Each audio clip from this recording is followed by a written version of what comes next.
migrants in danger. And wrapping up all opinions for the term, the Supreme Court has loosened the regulating power of the Environmental Protection Agency. That's right. The decision says the EPA does not have the authority to set caps on greenhouse gas emissions from power plants. The 6-3 ruling was decided along ideological lines. The ruling is a loss for the Biden administration and will limit its ability to meet his climate goals. CBS News senior national and environmental correspondent Ben Tracy joins us now for more. Hi there, Ben. So how is this going to impact President Biden's plans to fight climate change? Well, Elena, White House spokesperson is saying this is a devastating decision. We should mention, however, this is not the worst case scenario that some environmental groups feared, but it does limit the ability of the EPA to regulate carbon emissions from power plants.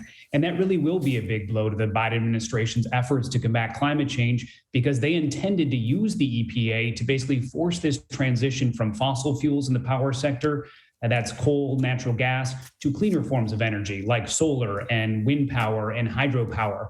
And the liberal justices in their dissent, they seem to recognize this. They said very directly that the EPA has now been stripped of its power to respond to the most pressing environmental challenge of our time. And the reason why this matters is that the power sector in the U.S. accounts for about 1/4 of all greenhouse gas emissions. This is the pollution that is helping to warm the planet.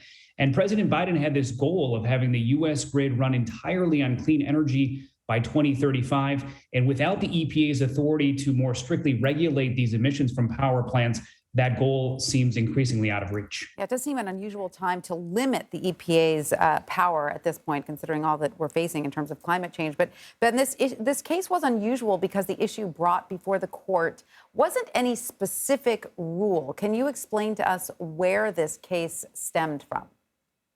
Yeah, this one's a little strange and it does get a little technical. We'll try to stay out of the weeds. But basically, this is a case that was responding to regulations proposed during President Obama's term and then changed by President Trump during his term.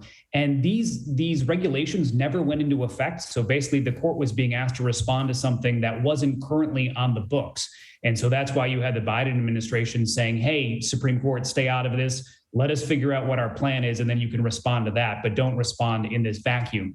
But this case was brought by a bunch of Republican states and coal companies. And basically their question that they wanted the Supreme Court to answer for them was, does the EPA have the power to regulate carbon emissions under the Clean Air Act? Now, the problem with that is the Clean Air Act dates back to 1970 and does not specifically mention carbon emissions, because back in 1970, climate change and carbon emissions were not the widely known problem they are today. So basically, you have the Supreme Court saying today the EPA has overstepped its authority by relying on this act where Congress did not specifically give the EPA this power to act on carbon emissions. All right, Ben Tracy, thank you so much for your insight into this latest Supreme Court ruling. We appreciate it.